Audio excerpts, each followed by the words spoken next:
Viewers, user जब large project में काम कर रहे होते हैं, डेफिनेटली उस प्रोजेक्ट में मल्टीपल इमेजेस का इस्तेमाल करते होंगे। सम टाइम कॉन्वेक्स एरिया में डिफरेंट पोर्शन में इमेजेस को सेट करना भी प्रोजेक्ट प्रिपरेशन का एक हिस्सा होता है। और सम टाइम व्यूअर्स, कंटेंट में बहुत ज़्यादा कॉम्प्लेक्सिटी मौजूद होती है व्यूअर्स, लेकिन फिर भी हमें उन्हें रीसाइज करना होता है। सो इस लेसन में व्यूअर्स हम रीसाइज के डिफरेंट टेक्निक्स को डिस्कस करेंगे और देखेंगे कि डिफरेंट कॉम्प्लेक्सिटी सिचुएशन में व्यूअर्स हम इमेजेस को किस तरह से रीसाइज कर सकते हैं, एडजस्ट कर सकते हैं प्रोजेक्ट प्रिपरेशन के दौरान। सो व्यूअर्स, ऐसा करने के लिए मैं सबसे पहले इस इमेज की एक डुप्लीकेट क्रिएट करूंगा, वो भी एक नए लेयर में। नए लेयर में डुप्लीकेट करने के साथ साथ व्यूअर्स इस लेयर की ऑपेसिटी भी मैं कम करूंगा। और ऐसा करने के लिए सबसे पहले तो व्यूअर्स मैं इस बैकग्राउंड के लेयर को अनलॉक करता हूँ। यहाँ पर व्यूअर्स मैं जस्ट क्लिक करूँगा और एक डुप्लीकेट लेयर लेने के लिए व्यूअर्स मैं लेयर के मेन्यू में जाऊँगा। यहाँ से व्यूअर्स न्यू के इस ऑप्शन में जाएंगे, देन व्यूअर्स इसके सब ऑप्शन में जाकर लेयर विया कॉपी के इस ऑप्शन में क्लिक करूँगा। या फिर व्यूअर्स आप Ctrl+J शॉर्टकट की इस्तेमाल कर सकते हैं। मैं यहाँ पर व्यूअर्स यूं ही क्लिक करता हूँ, आप देख सकते हैं कि हमारे पास लेयर 0 की एक कॉपी लेयर जो है वो क्रिएट हो चुकी है। और एज इट इज़ व्यूअर्स, जो लेयर 0 में इमेज था वही इमेज लेयर 0 कॉपी के अंदर भी मौजूद है। व्यूअर्स, मैं इस लेयर को थोड़ी देर के लिए डिसेबल करता हूँ और इस लेयर को मैं सिलेक्ट करूँगा। इसकी ऑपेसिटी व्यूअर्स मैं कम करता हूँ और कम करने के लिए व्यूअर्स मैं जस्ट स्लाइडर का इस्तेमाल करूँगा। ऑपेसिटी को मैं यहाँ पर व्यूअर्स सिंपल 50% रखना चाहता हूँ, देन 50% रखेंगे व्यूअर्स। सिंपल यहाँ पर डबल क्लिक करता हूँ व्यूअर्स, मैं 50 टाइप करता हूँ, देन इंटर। आप देख सकते हैं व्यूअर्स, लेयर 0 की ऑपेसिटी मैंने 50% रिड्यूस कर दी है। तो इमेज जो है व्यूअर्स यहाँ पर ब्राइट नज़र आ रहा है, जो कि एक इफेक्ट सा व्यूअर्स इस कॉन्वेक्स में नज़र आ रहा है। अब व्यूअर्स मैं लेयर 0 कॉपी के राइट हियर व्यूअर्स क्लिक करूँगा और इसे एक्टिव करूँगा। देन व्यूअर्स इस लेयर की मैं विजिबिलिटी को टॉगल करने के लिए जस्ट हियर व्यूअर्स में क्लिक करता हूँ और इसे स्विच ऑन करूँगा। अब व्यूअर्स मैं डिफरेंट ट्रांसफॉर्म की टेक्निक को डिस्कस कर रहा हूँ। ट्रांसफॉर्म से मुराद व्यूअर्स डिफरेंट स्केलिंग होती है इमेज की, जिन्हें यूज़ करते हुए व्यूअर्स हम इमेज को रीसाइज करते हैं। सो ट्रांसफॉर्म करने के लिए व्यूअर्स में एडिट के पुल डाउन मेन्यू में जाऊंगा और यहाँ से ट्रांसफॉर्म के इस ऑप्शन में जाऊंगा। आप देख सकते हैं व्यूअर्स, हमारे पास किसी भी कंटेंट को ट्रांसफॉर्म करने के डिफरेंट मोड्स हैं। मैं सिंपल व्यूअर्स उन्हें रीसाइज करना चाहता हूँ तो फिर व्यूअर्स में स्केल के इस ऑप्शन में क्लिक करूँगा और जो ही व्यूअर्स मैंने उस ऑप्शन में क्लिक किया, थोड़ा सा व्यूअर्स में जूम आउट होना चाहता हूँ और अपने स्क्रॉल व्हील का इस्तेमाल करूँगा और व्यूअर्स वर्किंग एरिया को थोड़ा सा मैंने जूम आउट कर दिया ताकि प्रॉपर तरीके से व्यूअर्स जितनी भी चेंजेस स्क्रीन में हो वो नज़र आए। आप देख सकते हैं व्यूअर्स, जैसे ही मैंने इसे ट्रांसफॉर्म में स्केलिंग के ऑप्शन को एक्टिव की, इस इमेज के चारों सरफेस एरिया में व्यूअर्स आपको बाउंडिंग बॉक्स नज़र आ रही है और व्यूअर्स एक लाइन में तकरीबन 3 हमारे पास नोड्स भी मौजूद हैं। बेसिकली व्यूअर्स आप इन नोड्स के बेस में इस इमेज को रीसाइज कर सकते हैं।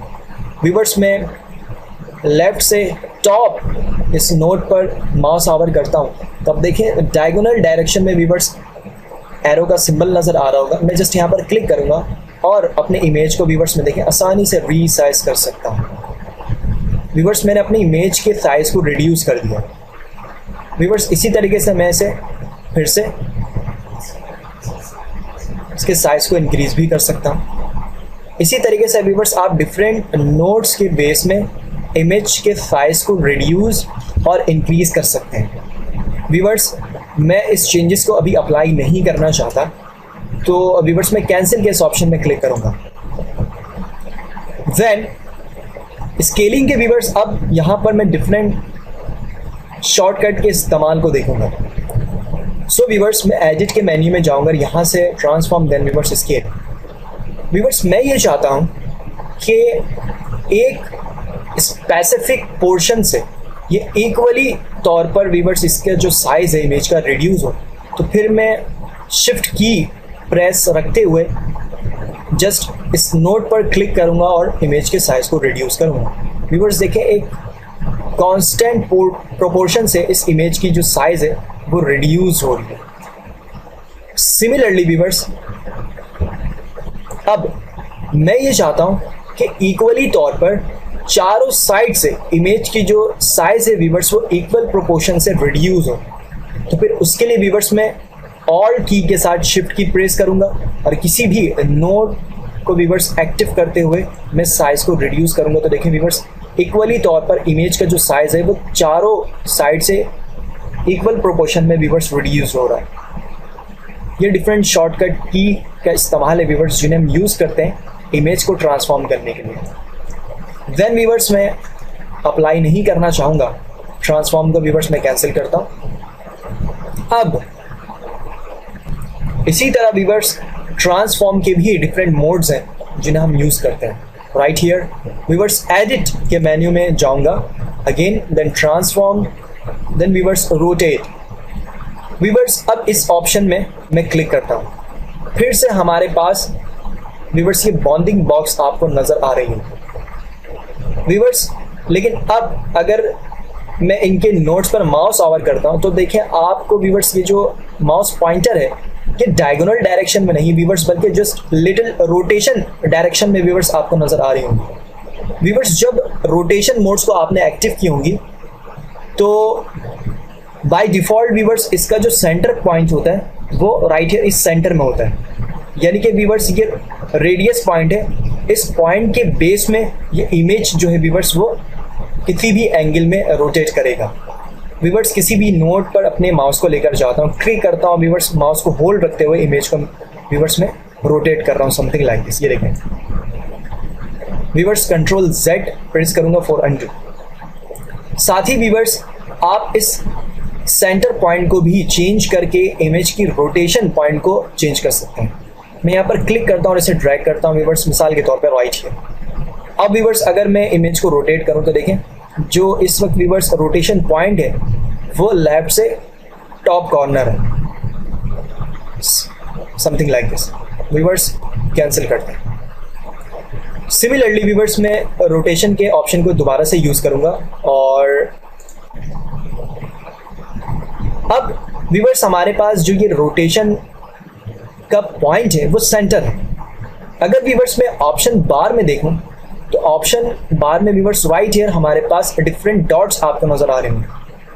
व्यूअर्स इन हॉट स्पॉट पर क्लिक करके आप बेसिकली इस कॉन्वेक्स एरिया में मौजूद डिफरेंट प्रोपोर्शन में अपने इस सेंटर पॉइंट को एडजस्ट कर सकते हैं। मिसाल के तौर पर व्यूअर्स मैं इस पॉइंट को लेफ्ट से टॉप कॉर्नर की तरफ रखना चाहता हूँ तो मैं राइट हियर इस हॉट स्पॉट पर क्लिक करूँगा कि व्यूअर्स अब अगर मैं रोटेट करता हूँ इमेज को तो देखें अब जो व्यूअर्स हमारे पास रोटेशन पॉइंट है वो लेफ्ट से टॉप कॉर्नर है। कंट्रोल Z प्रेस करता हूँ। इसी तरीके से व्यूअर्स मैं सेंटर को रेडियस पॉइंट डिक्लेयर करने के लिए राइट हियर क्लिक करूँगा। देन व्यूअर्स इस वक्त बाउंडिंग बॉक्स मौजूद है और इस बॉक्स को मैं कैंसिल करने के लिए क्लिक करता हूँ और कैंसिल करता हूँ। एडिट के पुल डाउन मेन्यू में जाऊँगा, ट्रांसफॉर्म, देन व्यूअर्स इस वक्त मैं स्क्यू का इस्तेमाल करूँगा। व्यूअर्स यही ऑप्शन, ये तमाम के तमाम ऑप्शन आप फ्री ट्रांसफॉर्म के इस ऑप्शन को सिलेक्ट करने के बाद भी कर सकते हैं। अच्छा, फ्री ट्रांसफॉर्म को व्यूअर्स जब मैं सिलेक्ट करता हूँ तो आप जस्ट देख सकते हैं यहाँ पर बाउंडिंग बॉक्स जो है वो आपको नज़र आ रही है। देन व्यूअर्स सेंटर एरिया में आते हुए जब आप राइट क्लिक करेंगे तो फिर व्यूअर्स वो तमाम ऑप्शन आपको डिफरेंट मोड्स के ट्रांसफॉर्म के यहाँ भी नज़र आ रहे हैं। Viewers quickly in different option को यूज़ करने के लिए हम इस टेक्निक का इस्तेमाल करते हैं। स्क्यू का ऑप्शन व्यूअर्स में यूज़ करता हूँ और देखते हैं कि स्क्यू के इस ऑप्शन के थ्रू हम किस तरीके से कंट्रोल हासिल कर सकते हैं ट्रांसफॉर्म में। व्यूअर्स में राइट हियर क्लिक करता हूँ। देन अब जब भी मैं व्यूअर्स किसी भी नोट्स पर क्लिक करता हूँ तो मैं पूरे इमेज को basically left and right side easily तौर पे व्यूअर्स में स्क्यू कर सकता हूँ। ये टेक्निक व्यूअर्स आप स्केल के ट्रांसफॉर्म मोड्स में नहीं यूज़ कर सकते। इसके लिए व्यूअर्स डेफिनेटली आपको स्क्यू का ही ऑप्शन यूज़ करना होगा। इसी तरीके से व्यूअर्स मैं अगर राइट हियर इस नोड पर क्लिक करूँ तो देखें व्यूअर्स मैं बॉटम में इसे ट्रांसफॉर्म कर सकता हूँ। इसी तरीके से व्यूअर्स में मजीद इसके कॉन्वेक्स एरिया को आप लेकर जाना चाहूँ, लेकिन उससे पहले व्यूअर्स में सबसे पहले तो राइट हियर क्लिक करता हूँ और इसे व्यूअर्स में स्केल करूँगा। इसके साइज़ को व्यूअर्स में थोड़ा सा रिड्यूस करता हूँ। इक्वली तौर पे तो ऑल्ट शिफ्ट की प्रेस करूँगा और इसकी साइज़ को इक्वली तौर पे व्यूअर्स में रिड्यूस करता हूँ। देन राइट क्लिक करेंगे स्क्यू। अब व्यूअर्स में लेफ्ट साइड टॉप कॉर्नर में मौजूद इस नोट्स में क्लिक करूँगा और व्यूअर्स देखें स्क्यू कर सकता हूँ आसानी से। इसके साइज़ को मैंने रिड्यूस कर दिया और इंक्रीज़ करना तो व्यूअर्स इंक्रीज़ कर दिया। यानी कि व्यूअर्स जस्ट मैं इस नोट्स के पोर्शन को ही मैं up down left right move कर सकता हूँ। ये इसकी खासियत है स्क्यू की viewers. Control Z for undo. Similarly viewers एक और हमारे पास मोड है जिसे हम कहते हैं, राइट क्लिक करते हैं व्यूअर्स, डिस्टोर्ट। डिस्टोर्ट के इस ऑप्शन में अगर मैं क्लिक करूँ तो फिर व्यूअर्स में बेसिकली इमेज के किसी स्पेसिफिक पोर्शन को back side and front side जो है आसानी से डिस्टोर्ट कर सकता हूँ, ट्रांसफॉर्म कर सकता हूँ। मिसाल के तौर पर व्यूअर्स में यहाँ पर क्लिक करता हूँ इसे, अगर मैं बॉटम एरिया में इस साइज को ट्रांसफॉर्म करना चाहूँ तो बेसिकली इमेज जो है व्यूअर्स वो मुझे बियॉन्ड जाते हुए नजर आएगी। ये सिर्फ डिस्टॉर्ट के ऑप्शन का ही कमाल है व्यूअर्स। देखिए ऐसा लग रहा है इमेज जो है वो 3D शेप में आ रही है, बियॉन्ड जा रही है। इसी तरीके से मजीद मैं इसके साइज को इंक्रीज कर रहा हूँ तो इमेज जो है ऐसा लग रहा है व्यूअर्स वो फ्रंट में आ रहा है, एक 3D शेप जो है व्यूअर्स वो हमें यहाँ पर नजर आ रहा है। व्यूअर्स यही काम आप डिफरेंट इन नोट्स पर क्लिक करने के बाद भी कर सकते हैं। वन बाई वन इन नोट्स को सिलेक्ट करें और व्यूअर्स डिस्टोर्ट के ट्रांसफॉर्म को व्यूअर्स आप जरूर यूज करें। मैं ये इंकरेज करता हूँ viewers. Then control Z press करूंगा फॉर अनडू। सिमिलरली व्यूअर्स मैं राइट क्लिक करूं तो हमारे पास एक और ऑप्शन है पर्सपेक्टिव का।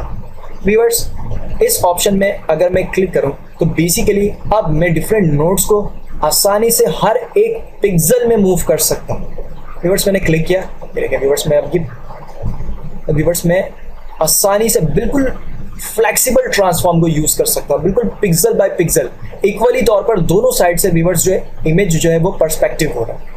इसी तरीके से व्यूअर्स में राइट हियर क्लिक करने के बाद भी इमेज के साइज को रिड्यूस कर सकता हूँ और एक पर्सपेक्टिव इफेक्ट जो है व्यूअर्स वो ये यहाँ पर मालूम हो रहा है। व्यूअर्स इन ट्रांसफॉर्म के मोड्स का हम उस वक्त इस्तेमाल करते हैं व्यूअर्स जब प्रोजेक्ट में कोई कॉम्प्लेक्सिटी मौजूद हो और उस सिचुएशन से निपटने के लिए व्यूअर्स अपने इमेज को हमें ट्रांसफॉर्म करना। सिमिलरली व्यूअर्स में मजीद अगर इसे नीचे की तरफ लेकर जाऊं और फिर ऊपर की तरफ लेकर जाऊं तो देखें व्यूअर्स एक इफेक्ट जो है वो इमेज में क्रिएट हो चुका है। Control Z for undo, then again viewers control alt Z for one step back. Viewers में बैक जाने के लिए स्टेप बैक का व्यूअर्स इस वक्त जो ऑप्शन है वो एक्टिव नहीं है, लिहाजा व्यूअर्स में एस्केप का बटन प्रेस करूंगा और इमेज के ओरिजिनल साइज को व्यूअर्स में रिटर्न करूंगा। ओके, समटाइम व्यूअर्स जब ट्रांसफॉर्म में स्टेप बैक जाने का ऑप्शन एक्टिव ना हो तो डेफिनेटली व्यूअर्स उस वक्त आप एस्केप का की प्रेस करेंगे और इमेज के ओरिजिनल साइज जो है वो व्यूअर्स रिटर्न हो जाएगी। देन व्यूअर्स मैं एक इफेक्ट जो है इस इमेज में यूज़ करना चाहता हूँ और उस इफेक्ट को व्यूअर्स मैं ये समझता हूँ कि आपके सामने ओरली जो है मुझे वो डिस्कस करना होगा और उसके लिए व्यूअर्स मैं सबसे पहले तो कंट्रोल T प्रेस करूँगा जो फ्री ट्रांसफॉर्म का ऑप्शन है और राइट क्लिक करते हुए स्केल के इस ऑप्शन पर क्लिक करते हैं और ऑल्ट शिफ्ट की के बेस में इमेज के साइज को व्यूअर्स में इक्वली चारों प्रोपोर्शन से रिड्यूस करूँगा, something like this. Then viewers मैं इस ट्रांसफॉर्म को अप्लाई करना चाहता हूँ तो राइट हियर इस ऑप्शन में क्लिक करूँगा ऑप्शन बार में, या फिर व्यूअर्स में इंटर की भी प्रेस करूँगा, तब भी व्यूअर्स की जो बाउंडिंग बॉक्स है वो इमेज के चारों साइड से व्यूअर्स खत्म हो जाएगी। व्यूअर्स किसी भी लेयर को इफेक्ट देने के लिए, स्टाइल देने के लिए हम ब्लीडिंग ऑप्शन का इस्तेमाल करते हैं। बेसिकली व्यूअर्स ब्लीडिंग ऑप्शन जो है वो लेयर के स्टाइल्स हैं और उस ऑप्शन में व्यूअर्स बहुत सारे स्टाइल्स मौजूद हैं। अगर व्यूअर्स मैं इस लेयर पर माउस हावर करूं और डबल क्लिक करूं तो व्यूअर्स हमारे पास लेयर स्टाइल का जो एक डायलॉग बॉक्स अपीयर होता है। व्यूअर्स आप देख सकते हैं ये बेसिकली ब्लेंडिंग ऑप्शंस हैं, स्टाइल्स हैं, बेवल एंड एम्बोज, स्ट्रोक है, inner shadow, inner glow, satin, colour overlay, gradient, outer glow, drop shadow, etc। Viewers इसी तरीके से आप देख सकते हैं इस लेफ्ट साइड विंडो में तमाम ब्लीडिंग ऑप्शंस हैं और इस राइट साइड व्यूअर्स जो विंडो है और उसमें जो डिफरेंट कैटेगरीज हैं व्यूअर्स, इन ऑप्शन की मजीद कंट्रोल्स यहाँ पर मौजूद हैं। व्यूअर्स मैं जस्ट किसी भी ऑप्शन को इस लेयर में मौजूद कंटेंट में अप्लाई करना चाहूँ तो मैं जस्ट इन चेक बॉक्स में क्लिक करते हुए इन ऑप्शन को एक्टिव कर सकता हूँ और व्यूअर्स मजीद इन ऑप्शन को मॉडिफाई करना चाहूँ तो फिर मैं इन कंट्रोल को व्यूअर्स में यूज़ कर सकता हूँ और ये कंट्रोल भी व्यूअर्स इन ऑप्शन के तहत चेंज होती रहेंगी, ये बात याद रखिएगा। व्यूअर्स में किसी स्पेसिफिक ब्लीडिंग ऑप्शन को मैं यहाँ से यूज़ करना चाहूँ, मिसाल के तौर पर ड्रॉप शेडो, तो मैं यहाँ पर क्लिक करूँगा, लेकिन फिलहाल व्यूअर्स मैं इसे कैंसिल करता हूँ। सेम यही ऑप्शन ब्लीडिंग ऑप्शन व्यूअर्स आप अगर लेयर के बॉटम एरिया में जाएं तो आप देख सकते हैं viewers right here FX button है। व्यूअर्स अगर मैं यहाँ पर क्लिक करूँ तो देखिए व्यूअर्स यहाँ भी आप ब्लीडिंग के डिफरेंट ऑप्शन देख सकते हैं जो कि लेयर स्टाइल्स हैं। व्यूअर्स अगर मैं ड्रॉप शेडो अप्लाई करना चाहूँ तो मैं जस्ट यहाँ पर क्लिक करूँगा और ड्रॉप शेडो के उस ऑप्शन में क्लिक करने पर बेसिकली लेयर स्टाइल का डायलॉग बॉक्स ही अपीयर होता है, लेकिन बाय डिफॉल्ट व्यूअर्स यहाँ पर ड्रॉप शेडो का ऑप्शन जो है वो चेक्ड है। व्यूअर्स अब आप देख सकते हैं कि इस वक्त जो कंट्रोल कैटेगरी है वो ड्रॉप शेडो की है। व्यूअर्स आप यहाँ पर टाइटल देख सकते हैं और ये तमाम की तमाम जो व्यूअर्स कंट्रोलिंग है वो ड्रॉप शेडो को इन्हेंस करने के लिए। आप देख सकते हैं व्यूअर्स अगर मैं ऑपेसिटी को इंक्रीज करूँ तो ड्रॉप शेडो की जो ऑपेसिटी है वो इंक्रीज हो रही है, लेकिन व्यूअर्स यहाँ पर आपको बेहतर तरीके से नज़र नहीं आ रहा। लेकिन अगर जस्ट आप क्लिक करें व्यूअर्स इस इमेज में और अगर मूव करें डिफरेंट एरिया में तो व्यूअर्स आप देख सकते हैं इमेज के बैक साइड आपको एक शेडो नज़र आ रही होगी। बेसिकली व्यूअर्स ये लेयर का स्टाइल है और यही ड्रॉप शेडो। मैं इसे थोड़ा सा इसके साइज़ को और व्यूअर्स में बॉटम से राइट जानिब लेकर जाऊंगा, समथिंग लाइक दिस। व्यूअर्स में डिस्टेंस को इंक्रीज और डिक्रीज कर सकता हूँ। सिमिलरली व्यूअर्स मैं अगर ड्रॉप शेडो को स्प्लिट करना चाहूँ तो मैं स्प्लिट कर सकता हूँ। इसी के साथ व्यूअर्स अगर मैं इसके साइज़ को इंक्रीज करना चाहूँ तो मैं साइज़ को इंक्रीज कर सकता हूँ, समथिंग लाइक दिस। व्यूअर्स अगर नॉइजी इफेक्ट क्रिएट करनी है ड्रॉप शेडो में तो फिर व्यूअर्स मैं इस स्लाइडर का इस्तेमाल कर सकता हूँ। व्यूअर्स मैं फिलहाल ओके करूँगा और आप देख सकते हैं कि एक नाइस शेडो स्टाइल जो है व्यूअर्स वो इस लेयर में मौजूद कंटेंट में क्रिएट हो चुकी है। सिमिलरली व्यूअर्स जैसे ही मैंने एक ब्लीडिंग ऑप्शन का इस्तेमाल किया और जिस लेयर में इस्तेमाल किया व्यूअर्स उस लेयर में एक FX बटन जो है वो राइट से सेंटर में आप देख सकते हैं और जो इफेक्ट व्यूअर्स इसमें अप्लाई हुई है वो इफेक्ट का नाम व्यूअर्स आप यहाँ पर देख सकते हैं राइट हियर। अगर इस विजिबिलिटी ऑप्शन को मैं टॉगल करूँ, जस्ट क्लिक करूँ तो व्यूअर्स आप देख सकते हैं ड्रॉप शेडो जो है वो यहाँ से ऑफ हो चुकी है। व्यूअर्स अगेन क्लिक करने पर ड्रॉप शेडो व्यूअर्स यहाँ पर ऑन हो चुकी है। व्यूअर्स राइट हियर क्लिक करने के बाद इन तमाम इफेक्ट्स को मैं कोलैप्स कर सकता हूँ और अगेन क्लिक करने के बाद व्यूअर्स मैं इन्हें एक्सपेंड कर सकता हूँ। सिमिलरली व्यूअर्स अगर मैं इस लेयर की एक और कॉपी क्रिएट करना चाहूँ तो फिर मैं Ctrl+J भी प्रेस कर सकता हूँ या फिर इस लेयर में मैं लेफ्ट माउस क्लिक को प्रेस करूँ और होल्ड रखते हुए व्यूअर्स में नीचे की तरफ लेकर आऊँ राइट हियर इस व्यूअर्स न्यू लेयर क्रिएट के इस ऑप्शन पर जैसे ही अपने लेफ्ट माउस क्लिक को व्यूअर्स में रिलीज करूंगा तो आप देख सकते हैं यहाँ पर व्यूअर्स हमारे लेयर 0 कॉपी की एक और डुप्लीकेट क्रिएट हो चुकी है और मजीद इफेक्ट जो है व्यूअर्स वो यहाँ पर डार्क हो चुका है। व्यूअर्स मैं जस्ट इस लेयर को डिलीट करना चाहता हूँ तो मैं यहाँ पर क्लिक करूँगा और ड्रैग करने के बाद व्यूअर्स इस ट्रैश आइकन पर इसे मैं ड्रॉप कर दूँगा। व्यूअर्स आपने देखा यहाँ पर कि हम किस तरह से लेयर्स में मौजूद कंटेंट्स को एडजस्ट करने के लिए डिफरेंट ट्रांसफॉर्म मोड्स का इस्तेमाल करते हैं।